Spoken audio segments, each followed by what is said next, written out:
రాజు చెవులో పడింది. వెంటనే అరుణ్ని ఆస్థానానికి తీసుకురమ్మని ఆజ్ఞాపిస్తాడు. మహారాజు అరుణ్తో ఇలా అంటాడు, నువ్వు నీ జీవితంలో చూడనంత సంపదను నేను నీకిస్తాను, ఆ మాయాచాపను నాకిచ్చేయి అని అంటాడు. కాని అరుణ్ మహారాజు దాన్ని ఎక్కడ ప్రజల మంచి కోసం కాకుండా తన స్వార్థానికి ఉపయోగిస్తాడు అని ఆలోచించి నేనివ్వలేను అని రాజుకు చెప్తాడు.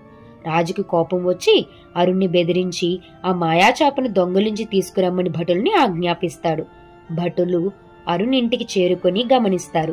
అది మాయాచాప కదా, అపాయముందని ముందుగానే గమనించి చాపపై పడుకొని ఉన్న అరుణ్తో గాలిలోకి ఎగిరిపోతుంది. దయాగుణం, మానవత్వం ఉన్న మనసుకు స్వేచ్ఛ లభించాలి అని అరుణ్ని ఆ మాయాచాప ఒక మంచి ప్రదేశానికి తీసుకెళ్తుంది.